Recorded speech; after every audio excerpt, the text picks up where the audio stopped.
가족이라는 말은 언제나 따뜻하게 들리지만 그 말 뒤에 어떤 무게가 숨겨져 있는지는 겪어본 사람만이 알게 됩니다. 누군가에게는 당연하다는 말이 위로가 아니라 버텨야 하는 이유가 되기도 합니다. 오늘 이야기는 그 당연함의 경계에 서 있던 한 사람의 선택에 대한 이야기입니다. 지금부터 사연을 들려드리겠습니다. 한채원의 집에서는 늘 사람이 부족하다는 말이 먼저 나왔습니다. 어른들은 바빴고 집안일은 자연스럽게 채원의 몫이 되었습니다. 아직 어려서 할 수 없다는 말은 통하지 않았습니다. 학교가 끝나면 집으로 곧장 돌아왔습니다. 동생들 간식 챙기고 집안 정리하고 심부름을 다니는 일이 일상이었습니다. 채원이 해야 집이 굴러간다는 말이 반복됐기 때문입니다. 조금 더 크자 일도 붙었습니다. 신문 배달, 가게 심부름, 짧은 아르바이트까지 이어졌습니다. 벌어온 돈은 채원의 손에 오래 남지 않았습니다. 이건 집 생활비야. 동생들 학비부터 내야지. 돈의 이름은 늘 바뀌었지만 결과는 같았습니다. 채원이 번 돈은 집안의 돈이 되었습니다. 채원은 공부를 잘하는 편이었습니다. 선생님은 인문계를 권했고 주변에서도 당연한 수순처럼 여겼습니다. 하지만 집에서는 다른 계산이 먼저 돌아갔습니다. 대학은 무슨 놈의 대학? 학비 많이 들어서 안 돼. 빨리 취업해서 집에 보탬이 돼야지. 생각이 있어? 없어? 집안 사정 안 좋은 거 알면서 무슨 대학 타령이야? 얼른 취업부터 해라. 그래, 엄마 말이 맞다. 아빠도 같은 생각이다. 취업 빨리 되는 대로 가야 집에 보탬이 되지. 큰딸이라는 게 지만 생각하고 있어. 그렇게 채원은 실업계 고등학교로 입학을 정했습니다. 선택이라는 말이 붙었지만 정해진 길이었습니다. 학교에서는 취업 준비가 먼저였습니다.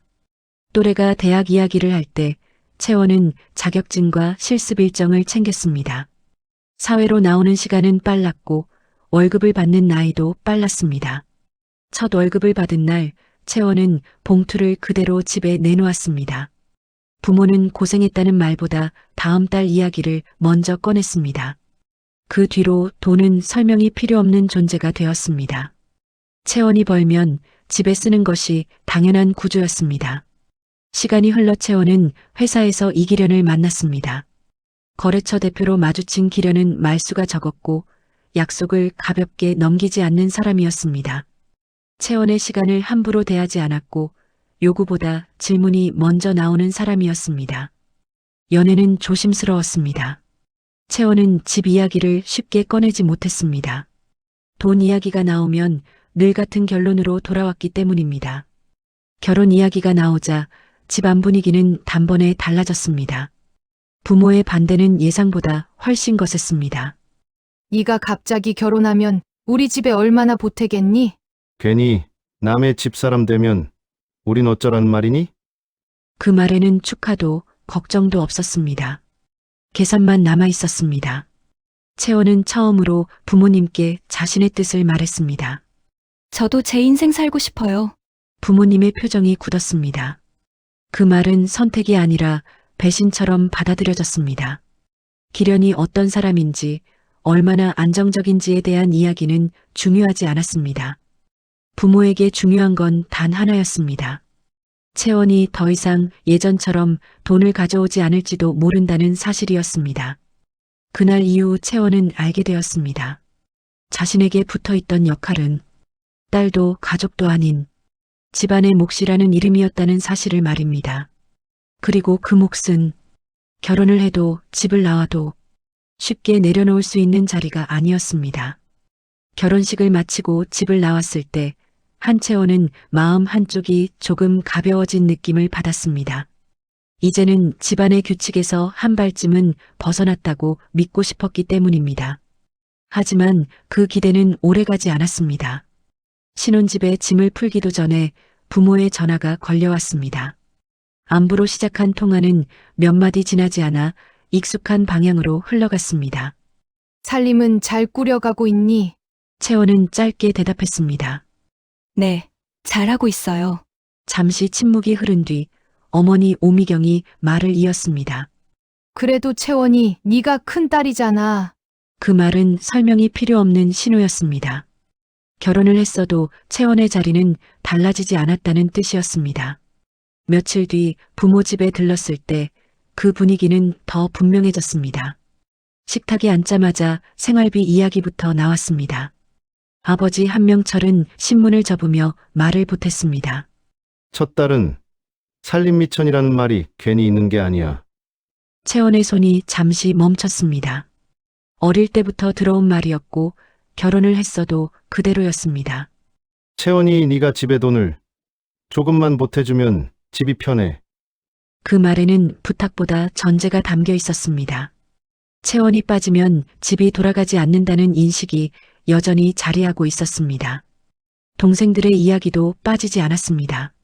첫째 동생 재영은 요즘 일이 잘 안 풀린다는 말을 꺼냈고 막내 동생 서진은 용돈이 늘 빠듯하다는 투정을 덧붙였습니다. 언니는 이제 괜찮잖아. 서진의 말은 가볍게 던져졌지만 의미는 무거웠습니다. 채원의 결혼이 책임에서 벗어나는 이유가 되지 않는다는 뜻이었기 때문입니다. 집으로 돌아오는 길, 채원은 한동안 말이 없었습니다. 이기련이 조심스럽게 먼저 입을 열었습니다. 생각보다 그런 말씀들을 자주 하시네. 채원은 창밖을 보며 대답했습니다. 원래도 그랬어. 짧은 말이었지만 그 안에는 체념이 묻어 있었습니다. 기련은 더 묻지 않았습니다. 다만 채원의 손을 잠시 잡았습니다. 그날 밤 채원은 알았습니다. 결혼은 새로운 시작이었지만 부모와 동생들은 여전히 같은 자리에 자신을 세워두고 있다는 사실을 말입니다. 여전히 살림미천이라는 이름으로 남아 있었습니다. 며칠이 지난 주말 오후 한채원은 외출 준비를 하다 가방을 열었습니다. 늘 두던 자리에 카드가 보이지 않았습니다. 지갑 안쪽 칸, 겉주머니, 가방 속 수납칸까지 차례로 살폈지만 빈자리였습니다. 잠시 손이 멈췄습니다. 가방을 다시 뒤집어 보았지만 상황은 같았습니다. 카드는 없었습니다. 분실이라는 생각이 스쳤다가 바로 사라졌습니다. 집안에서 그것도 늘 같은 자리에 두던 물건이 아무 이유 없이 사라질 상황은 아니었기 때문입니다. 며칠 전 장면이 떠올랐습니다. 막내 서진이 집에 들러 가방을 옮겨주겠다며 자연스럽게 손을 뻗던 순간이었습니다. 채원은 그 기억에서 시선을 떼듯 가방을 닫았습니다. 확인되지 않은 생각을 입 밖으로 내고 싶지 않았습니다. 지금은 말보다 상황을 더 지켜봐야 한다는 판단이 먼저 들었습니다. 저녁 무렵 집에 돌아온 채원은 현관에서 신발을 벗으며 다시 가방을 열어봤습니다. 결과는 같았습니다. 카드는 여전히 보이지 않았습니다. 거실에서 서류를 보던 이기련이 고개를 들었습니다. 왜 그래? 무슨 일 있어? 채원이 잠시 망설이다가 말했습니다. 오빠, 내 카드 혹시 못 봤어? 아무리 찾아도 없어. 기련은 고개를 저었습니다. 카드? 난 못 봤어. 지갑에 없어? 채원은 가방을 열어 보여줬습니다. 응, 지갑에 없어. 아무리 찾아도 없네. 기련은 자리에서 일어나 함께 가방을 살폈습니다. 지갑 안쪽, 가방 바닥, 소파 틈까지 확인했지만 카드 자리는 비어 있었습니다. 이상하네. 카드가 어디 갔지? 짧은 말이었습니다. 단정도 추측도 없는 반응이었습니다. 채원은 고개를 끄덕였습니다. 그러게, 어디 갔나 보이질 않네. 그날 밤 채원은 쉽게 잠들지 못했습니다. 카드가 사라진 시점과 가방을 만졌던 손이 계속 겹쳐 떠올랐기 때문입니다. 아직 확인하지 않은 것이 있다는 느낌이 조용히 그러나 분명하게 마음 한쪽에 남아 있었습니다. 다음 날 오전 한채원은 휴대폰을 손에 쥔 채 한참을 가만히 있었습니다. 카드가 없어진 뒤부터 마음이 계속 불편했습니다. 결제를 하면 바로 오던 알림이 며칠째 조용하다는 점이 계속 걸렸기 때문입니다. 메시지 앱을 열어받은 편지함을 훑었습니다. 특별한 내용은 없었습니다. 채원은 잠시 망설이다가 설정 화면으로 들어갔습니다. 스팸 메시지함을 여는 순간 화면이 아래로 길게 이어졌습니다. 카드 승인 알림이 날짜별로 쌓여 있었습니다. 편의점, 카페, 옷가게, 배달 주문. 금액은 크지 않았지만 끊기지 않고 이어지고 있었습니다.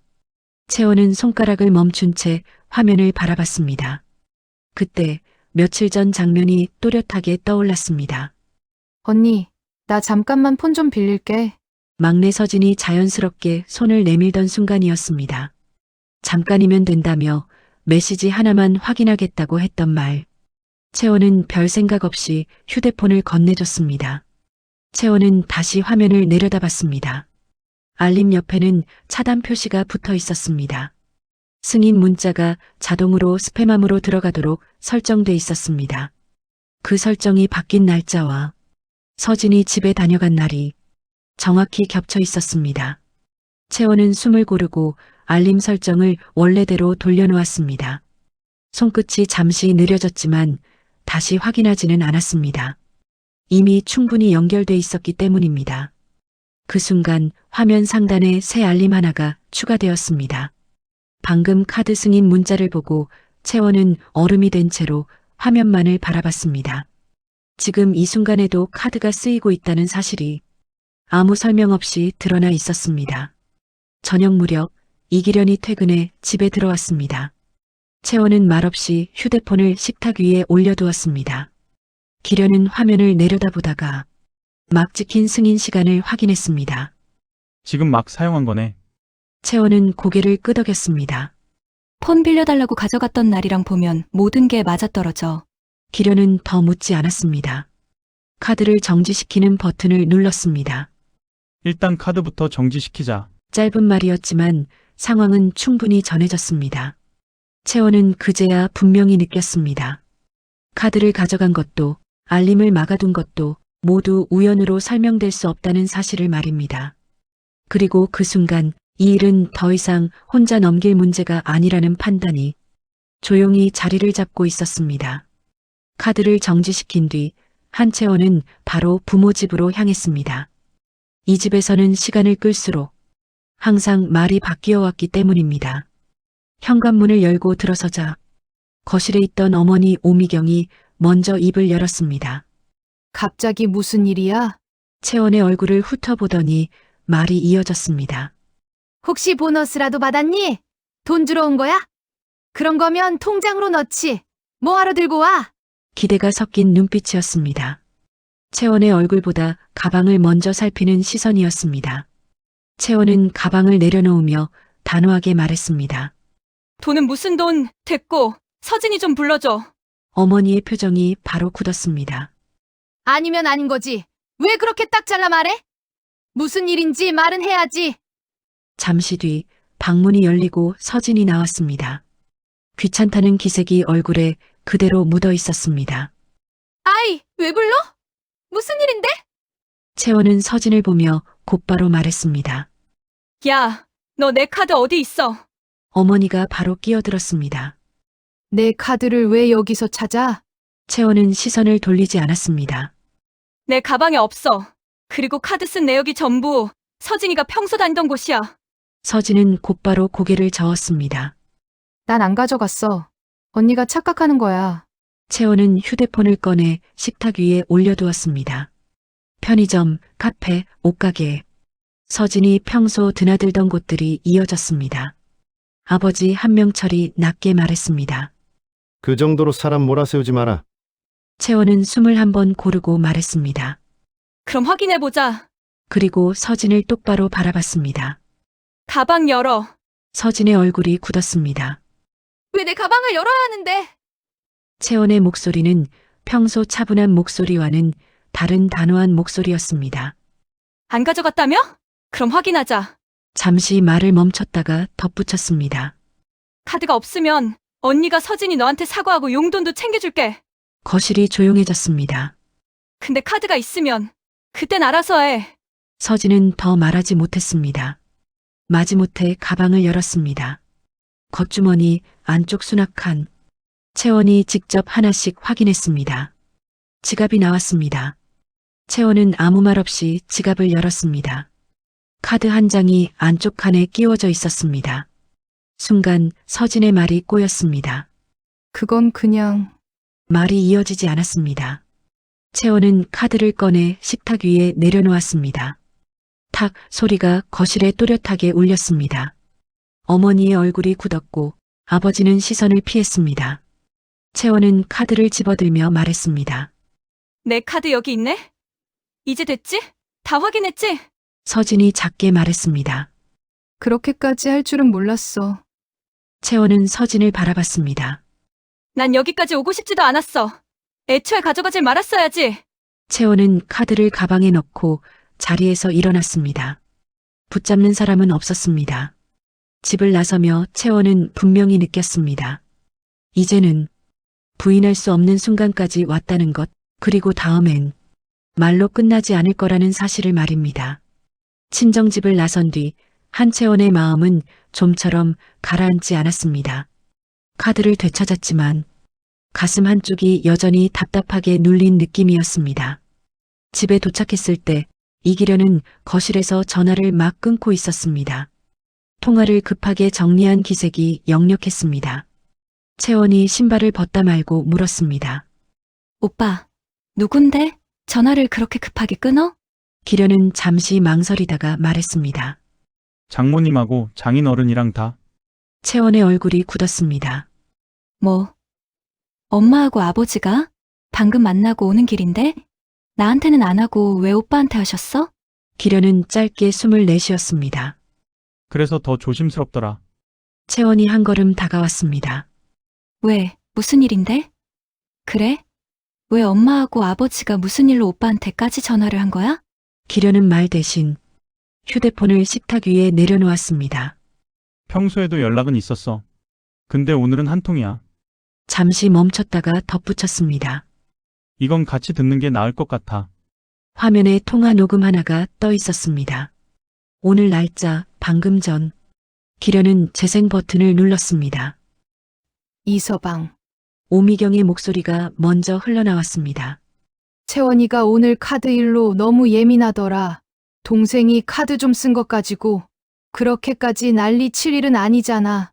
잠시 숨 고르는 소리 뒤 아버지 한명철의 목소리가 이어졌습니다. 집안일이라는 게 다 그런 거지. 밖에 나가서까지 문제 만들 필요는 없고. 재영의 목소리가 덧붙었습니다. 매영, 괜히 누나 자극하지 마세요. 가족 일이니까 조용히 넘어가는 게 낫죠. 어머니의 목소리가 다시 흘러나왔습니다. 채원이 거치지 말고 이서방이 조금만 더 도와주면 좋을 텐데 괜히 알면 일만 커지잖아. 아버지가 말을 정리하듯 덧붙였습니다. 재영이 결혼도 있고 우리도 이제 노후 생각해야 하고 나중에 서진이도 결혼시켜야 하지 않겠는가? 이참에 말 나온 김에 정리하자는 거지. 전에도 말하지 않았는가? 이서방, 녹음이 끝났습니다. 거실이 조용해졌습니다. 채원은 한동안 아무 말도 하지 않았습니다. 기련이 조심스럽게 입을 열었습니다. 오늘 온 건 이 한 통뿐이야. 근데 예전에도 비슷했어. 채원은 고개를 끄덕였습니다. 충분해, 오빠. 기련이 되물었습니다. 정말 이걸로? 채원은 휴대폰에서 시선을 떼며 말했습니다. 응. 오빠, 한 통이면 알 수 있잖아. 채원의 목소리가 낮게 내려앉았습니다. 내 앞에서는 아무 말도 못하던 사람들이 내가 돌아서자마자 내 남편한테 무슨 말을 하는지, 무슨 짓을 했는지 잠시 숨을 고른 뒤 채원이 말을 이었습니다. 카드 일 때문에 마음이 안 좋았는데 오늘은 다 확인해버렸네. 어떻게 해야 할지 고민하고 있었는데 이제 그 고민도 끝났어. 기련은 한참 침묵하다가 말했습니다. 나도 알아, 손해인 거. 근데 여보가 처가집 얘기만 나오면 얼마나 힘들어하는지 알잖아. 채원을 바라보며 조용히 덧붙였습니다. 그래서 내가 다 안고 가면 된다고 생각했어. 사랑하니까. 채원은 잠시 눈을 감았다가 천천히 고개를 저었습니다. 알고 있어. 그래서 더 고마운 거야. 그리고 분명하게 말했습니다. 근데 이제는 아니야. 오빠까지 손해보면서 나 대신 견딜 필요 없어. 기련은 고개를 끄덕였습니다. 그래. 채원의 대답은 짧았습니다. 오늘로 끝낼게. 그 말엔 흔들림이 없었습니다. 이건 카드 문제도 아니고 돈 문제도 아니야. 사람을 어떻게 생각해왔는지 그 태도의 문제야. 채원은 고개를 들었습니다. 그리고 오늘은 건드리지 말아야 할 걸 건드렸어. 한 통의 전화면 충분했습니다. 이제 무엇을 끊어야 하는지, 누구를 지켜야 하는지 한채원은 분명히 알고 있었습니다. 거실에는 아직 조금 전 통화 녹음의 여운이 남아 있었습니다. 한채원은 아무 말 없이 휴대폰을 다시 들었습니다. 이번엔 카드사 번호였습니다. 신호음이 짧게 울렸습니다. 카드 분실 신고하려고요. 이미 정지는 돼 있고요. 분실로 전환해주세요. 잠시 상담원의 설명이 이어졌고 채원은 고개를 끄덕였습니다. 네, 재발급 안 해요. 통화는 오래 걸리지 않았습니다. 채원은 전화를 끊고 휴대폰을 식탁 위에 내려놓았습니다. 끝났어. 다 했어, 오빠? 이기련이 물었습니다. 다시는 돌아갈 수 없도록? 마음의 정리는 끝났어? 채원은 짧게 답했습니다. 응. 오빠 정리는 아까 다 했어. 그 말로 더 설명은 없었습니다. 다음 날 아침 한채원은 다시 부모님 집으로 갔습니다. 거실에는 오미경, 한명철, 한재영, 그리고 한서진이 있었습니다. 서진은 채원을 보자마자 시선을 피했습니다. 채원은 가방도 내려놓지 않고 말했습니다. 어제 카드 분실 신고했어. 재발급도 안 할 거고. 서진의 얼굴이 굳었습니다. 언니 뭐라고? 채원은 서진을 똑바로 봤습니다. 네가 나 몰래 쓰던 카드 아예 없앴다고. 서진이 입을 열었다가 말을 삼켰습니다. 어머니가 나섰습니다. 그걸 그렇게까지 해야 했니? 채원은 고개를 저었습니다. 이미 했어야 했는데 늦어졌을 뿐이야. 그리고 부모님을 향해 그동안 쌓아뒀던 말들을 하기 시작했습니다. 평소 차분하던 채원은 처음으로 언성을 높이며 말했습니다. 어제 내 남편에게 전화하신 게 한두 번이 아니라는 걸 알았어요.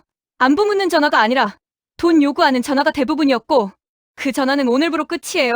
앞으로 엄마 아빠 집에 내 돈이던 이서방 돈이던 들어갈 일 없고 그동안에 키워준 값은 충분히 드렸으니 엄마 아빠도 이제 돈 벌러 나가세요.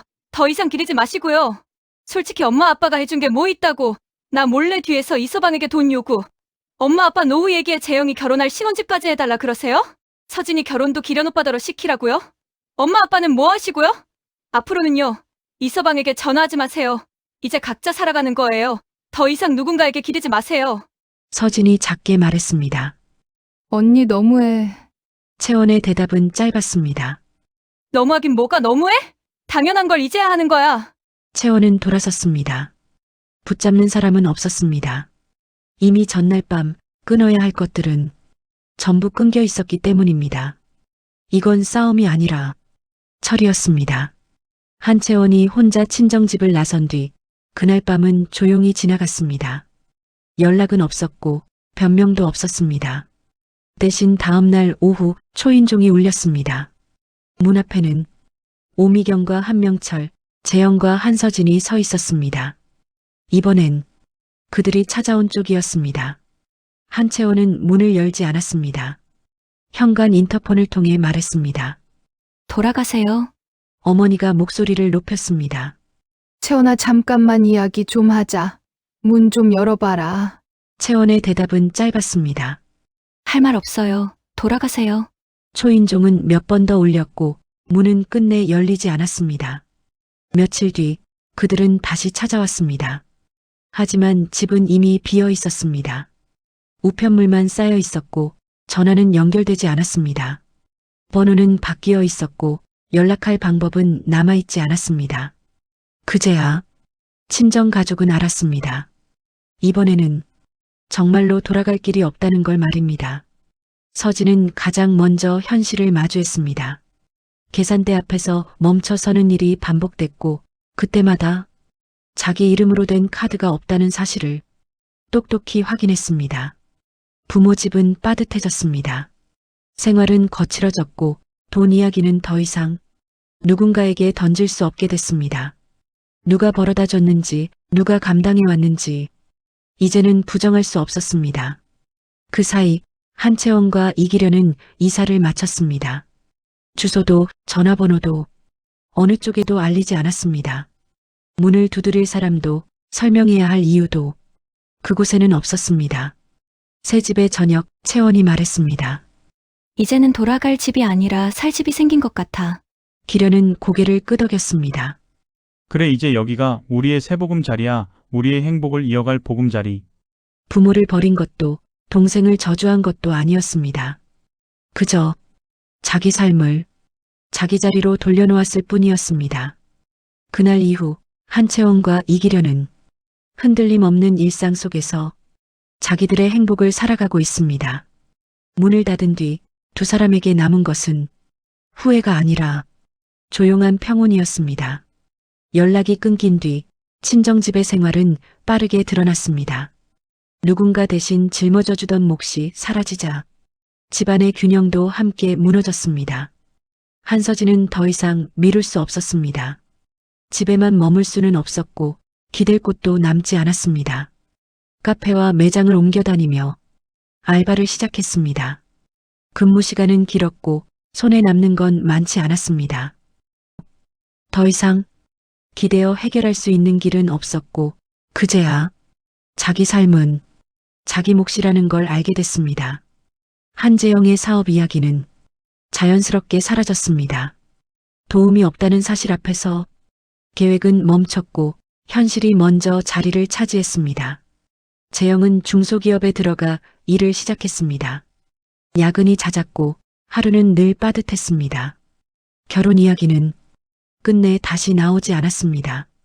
지금은 버텨야 할 하루가 모든 걸 앞서고 있었기 때문입니다. 오미경과 한명철도 예전처럼 지낼 수는 없었습니다. 두 사람 모두 집 밖으로 나가 일을 시작했습니다. 몸은 고됐고 하루는 길었습니다. 식탁에 마주 앉은 어느 날 오미경이 먼저 말을 꺼냈습니다. 그땐 너무 당연하게 생각했어. 한명철은 고개를 들지 못했습니다. 누가 벌어왔는지, 누가 책임져 왔는지 이제는 부정할 수 없었습니다. 시간이 지나 한채원과 이기련의 집은 완전히 다른 풍경이 됐습니다. 늘 신경 쓰였던 전화는 사라졌고 답답한 또한 사라졌습니다. 두 사람은 누군가의 몫을 대신 살지 않았고 자기 하루를 자기 기준으로 채웠습니다. 기련의 사업은 안정됐고 결정에는 늘 여유가 있었습니다. 채원은 가방을 다시 확인할 필요도 통장을 숨길 이유도 없었습니다. 어느 저녁 창가에 나란히 앉아 채원이 말했습니다. 이제는 아무 생각 안 해도 돼서 좋아. 기련은 잠시 고개를 끄덕이며 답했습니다. 그게 원래 우리가 원하던 삶이야. 그 소식은 돌고 돌아 친정에도 전해졌습니다. 서진은 퇴근 뒤 유니폼을 정리하다가 잠시 손을 멈췄고 재영은 버스 정류장에서 휴대폰 화면을 내려다봤습니다. 오미경과 한명철은 말없이 식탁에 앉아 있었습니다. 그제야 모두가 알았습니다. 기대며 살던 삶은 자기 것이 아니었다는 걸. 문은 닫혔고 다시 열릴 일은 없었습니다. 문 밖에는 각자의 몫이 남았고 문 안에는 지켜낸 선택이 남았습니다. 그날 이후 한채원과 이기련은 흔들림 없는 하루를 살아가고 있습니다. 조용하지만 그 자체로 충분한 삶이었습니다. 모든 관계에는 지켜야 할 선이 있습니다. 그 선이 무너질 때 참는 것이 미덕이 아니라 스스로를 잃는 일이 될 수도 있습니다. 오늘 사연이 여러분에게도 잠시 멈춰 생각해보는 시간이 되었기를 바랍니다. 끝까지 함께 해주셔서 감사합니다. 지금까지 기라의 사연 스토리였습니다.